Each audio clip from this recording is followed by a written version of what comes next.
कमला एक बहुत स्वार्थी महिला है। उसने पैसों के लिए एक ऐसे इंसान से शादी की जो पहले से शादीशुदा और एक बच्चे का पिता भी था।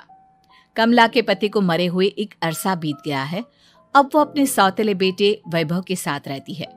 वैभव के दिल में अपनी माँ को लेकर इतना डर है कि वो अपनी माँ के सामने एक शब्द नहीं बोल पाता। उसकी माँ जो कहती है उसको सर झुकाकर वही मानना पड़ता है। वैभव, तुमने अभी तक घर का काम क्यों नहीं किया? तुमसे कितनी बार कहा है कि सूरज निकलने से पहले तुम घर की साफ सफाई पूरी कर दिया करो। वैभव कुछ नहीं बोलता, चुपचाप सर झुकाए अपनी माँ की बात सुनता रहता है। तभी पास में खड़ा नौकर सुखराम कहता है, मालकिन, वैभव बाबा को रात से तेज कर देता हूँ। इसे कोई बुखार नहीं है। मैं इसे अच्छी तरह से जानती हूँ। ये सब काम न करने के बहाने हैं।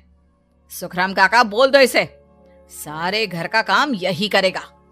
और इससे समय पर अपना काम पूरा नहीं किया तो इससे आज का खाना भी नहीं मिलेगा। मगर मालकिन, वैभव बाबा की सच में ही तबीयत खराब है, आप एक बार देख तो लीजिए। कमला बिना कुछ बोले वहां से चली गई और बेचारा वैभव तेज बुखार में भी काम करता रहा। कमला वैभव की शादी एक ऐसी लड़की से कराना चाहती थी जो अनपढ़ हो और कमला से इसी तरह डरे जिस तरह वैभव डरता है, ताकि वैभव की सारी जायदाद और धन दौलत उसकी मुट्ठी में रहे। लेकिन आज के जमाने में ऐसी लड़की मिलना मुश्किल है। कमला कार में यही सब कुछ सोचती जा रही थी कि तभी रास्ते में, अरे ड्राइवर, तुमने कार क्यों रोक दी? और ये इतना शोर कैसा? मैडम, आगे कुछ बंजारों का खेल चल रहा है, इसलिए भीड़ लगी है। मैं अभी भीड़ को साइड में करवाकर कार निकालता हूँ। ड्राइवर भीड़ को साइड करके कार निकालने की कोशिश करने लगा कि तभी कमला की नजर रस्सी पर चल रही एक फुलवा नाम की बंजारन पर पड़ी। क्यों ना मैं इस बंजारन की शादी वैभव से करा दूं।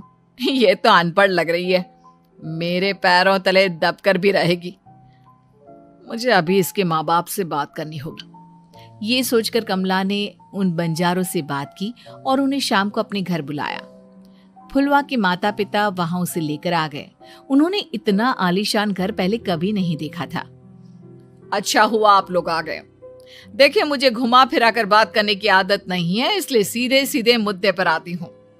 मुझे आपकी बेटी बहुत पसंद है। मैं अपने इकलौते बेटे की शादी आपकी बेटी फुलवा से कराना चाहती हूँ। इसके बदले में आप जो चाहो वो ले सकती हैं। तभी फुलवा की माँ कहती है, ये क्या कह रही है मैम साहब? कहीं आप हमारी गरीबी का मजाक तो नहीं उड़ा रही ना? आप मेरे बेटे से मिल लो। अगर आपको मेरा बेटा पसंद आता है तो मैं कल से ही शादी की तैयारी शुरू कर दूंगी। सुखराम, वैभव को लेकर आओ। फुलवा अपनी माँ के कान में फुसफुसाती है, माँ, कहीं इस मेम साहब का छोरा पागल तो ना है? फुलवा अपनी माँ से बात कर रही होती है कि वैभव वहां आता है। फुलवा उसे देखती ही रह जाती है और उसके माता पिता उसकी शादी तय कर देते हैं। शादी वाले दिन किसी को फुलवा और वैभव की बेमेल विवाह की बात समझ में नहीं आती। फिर भी एक औरत कमला से पूछ ही लेती है, कमला जी, आपने अपने इकलौते बेटे की शादी देहाती गवार से क्यों करा दी? ये बंजारन आपके घर की बहू बनने लायक तो नहीं है। कम से कम अपने स्टेटस का ही ख्याल कर लिया होता। बहू तो अपने टक्कर की लाती, आपने तो बंजारन को ही बहू बना लिया। अब कमला को समझ में नहीं आ रहा था कि इस बात का क्या जवाब दे। वो कुछ देर चुप रही और सोच समझ कर कहती है, बहन जी, आपको तो पता है आजकल के बच्चे किसी की बात कहाँ सुनते हैं। मैं तो अपनी बहू एक पढ़ी लिखी और अपनी सोसाइटी की ही ढूंढ रही थी। लेकिन मेरे बेटे ने मेरे सामने इस बंजारन को लाकर खड़ा कर दिया। बोला कि मैं शादी करूंगा तो इसी से। अब भला मैं क्या करती, मुझे अपने बेटे के सामने झुकना ही पड़ा। कमला की ये बातें सुखराम भी सुन रहा था। उसने ये सारी बातें वैभव को जाकर बता दी। काका, मैं तो फुलवा को जानता भी नहीं, फिर माँ मेरे बारे में झूठ क्यों कह रही है? अरे बेटा, तुम कितने भोले हो, तुम्हें कुछ भी नहीं पता। तुम्हारे पिता अपनी सारी संपत्ति तुम्हारे नाम करके गए हैं। तुम्हारी माँ नहीं चाहती कि यह संपत्ति तुम्हें मिले, इसलिए उन्होंने तुम्हारी अनपढ़ लड़की से शादी करवाई, ताकि तुम्हारी तरह वो भी अपने हक के लिए आवाज ना उठा सके। सुखराम काका, मैं क्या करूं, आप ही बताओ। माँ के सामने आते ही मेरे हाथ पैर कांपने लगते हैं। मैं माँ को कुछ भी नहीं कह पाता। वे दोनों बात कर ही रहे थे कि अचानक कमला वहां आ गई। कमला को देखकर दोनों घबरा गए। तुम दोनों फिर कभी बातें कर लेना, अभी फेरों का समय हो गया है, चलो जल्दी आओ। इस तरह फुलवा और वैभव की शादी हो गई। अगले दिन कमला ने फुलवा को बुलाया और उसे नसीहत देने लगी। देख बंजारन, तुझे मैंने अपनी बहू बना तो लिया है, लेकिन तुझे इस घर में आँख कान मुंह बंद करके रहना होगा। घर का काम कर और अपने पति से मतलब रख, समझी? कमला का ऐसा रवैया फुलवा को बिल्कुल समझ में नहीं आया। उसने वैभव से इस बारे में बात की। सुनिए ना, माँ जी ने जिस तरह मुझसे बात की मुझे अच्छा नहीं लगा।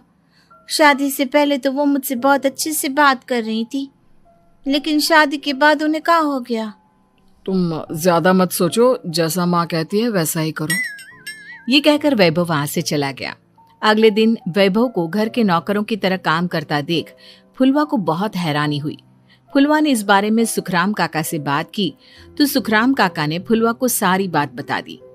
अब फुलवा को समझ में आ गया कि उसकी सास ने एक बंजारन को बहू क्यों बनाया। एक दिन वैभव घर का काम कर रहा था, तभी उससे कांच की प्लेट टूट गई।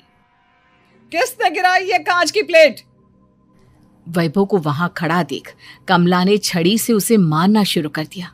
उसके पैर में कांच चुभ गया और खून बहने लगा, लेकिन फिर भी कमला उसे मारे जा रही थी। ये देखकर फुलवा ने कमला के हाथ से छड़ी छीन ली और तोड़कर फेंक दी। बंजारन, तेरी इतनी हिम्मत, तूने मेरे हाथ से छड़ी छीनी? कमला फुलवा को थप्पड़ मारने ही वाली थी कि फुलवा उसका हाथ पकड़ लेती है। ओ सस माँ, मैंने मोम की गुड़िया ना समझ लियो। बंजारन हो बंजारन, ईंट का जवाब पत्थर से देना जानती हूँ। आज के बाद मेरे या वैभव जी के ऊपर हाथ उठाने की सोचियो भी ना, समझी ससु माँ? ये कहकर फुलवा वैभव को लेकर वहां से चली गई। उसने वैभव के पैर पर पट्टी बांधी, उसके आंसू पोंछे।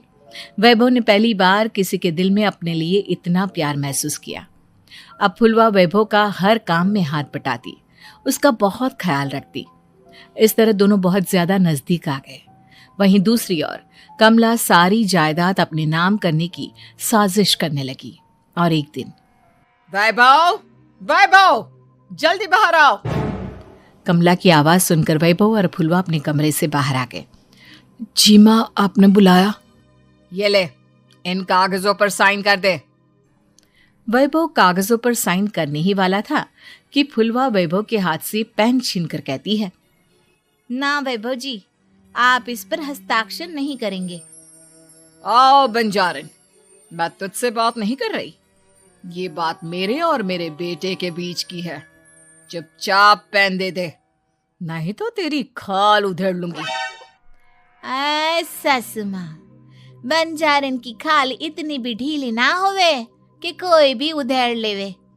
जो यकीन ना आता हो तो देख ले उतार के। और हाँ, बंजारन जरूर हूँ, पर अनपढ़ ना हूँ। मन्ने भी पता है कि किसी भी कागज पर साइन करने से पहले उसे अच्छी तरह पढ़ लेवे हैं। पेन देती है या नहीं? ये कहकर कमला फुलवा को मारने आई तो फुलवा ने कमला को धक्का दे दिया और वो नीचे गिर गई। कमला डरकर वहां से भाग गई। अब फुलवा ने वो कागज उठाए और वैभव के साथ सीधा वकील के पास चली गई। वकील ने वो कागज देखी और फुलवा को बताया, वैभव के पिता की सारी जायदाद और संपत्ति वैभव के नाम है, लेकिन वैभव की सौतेली माँ इस संपत्ति को अपने नाम कराना चाहती है, इसलिए इन कागजों पर वो साइन करा रही थी। तो अब हमें क्या करना चाहिए वकील साहब? वकील ने फुलवा और वैभव को सब कुछ अच्छी तरह से समझा दिया। अब दोनों घर पर पुलिस को लेकर पहुंचे। कमला पुलिस को देखकर घबरा गई। पुलिस ने कहा, आपके नाम की कंप्लेंट हुई है, आपको हमारे साथ थाने चलना होगा। कंप्लेंट? कैसे कंप्लेंट? आप अपने सौतेले बेटे पर बहुत अत्याचार करती हो, धोखे से सारी जायदाद अपने नाम करा रही थी, अब नहीं इंस्पेक्टर साहब, जरूर ये मेरी बहू की कोई साजिश है, इसने गलत कंप्लेंट की है। मैडम, शिकायत आपकी बहू ने नहीं बल्कि आपके बेटे वैभव ने की है। कमला वैभव का नाम सुनकर दंग रह गई। जिस बेटे ने कभी उसके सामने सर नहीं उठाया था, आज वही बेटा उसके सामने पुलिस को ले आया है। वैभव, तुम्हारी इतनी हिम्मत कि तुम पुलिस को ले आए? हाँ माँ, मैं लाया हूँ पुलिस को, और मेरे अंदर इतनी हिम्मत कभी ना आती अगर फुलवा मेरा साथ ना देती। आपने बंजारन बहू को लाकर अपने ही पैर पर कुल्हाड़ी मारी है माँ। मैडम, आपकी बात खत्म हो गई हो तो चलो हमारे साथ। वैभव, मुझे माफ कर दो, मुझे थाने मत भेजो। आज के बाद मैं तुम्हें कभी नहीं मारूंगी, तुम्हें कभी परेशान नहीं करूंगी, मुझे माफ कर दो। वैभव अपनी कंप्लेंट वापस ले लेता है और पुलिस वहां से चली जाती है। वैभव अपनी सौतेली माँ से कहता है, मैंने पुलिस को वापस तो भेज दिया है, लेकिन मैं आपको माफ नहीं कर सकता। आपने बचपन से आज तक कभी मेरे सर पर हाथ नहीं रखा, हमेशा मुझे मारती रही, नौकरों की तरह बर्ताव करती रही। आप इस घर में नहीं रह सकती, चली जाइए यहां से। कमला घर छोड़कर चली गई और सड़क किनारे खड़ी होकर सोचने लगी, काश मैंने वैभव को माँ की तरह प्यार किया होता तो आज मैं इस तरह से बेसहारा ना हो जाती।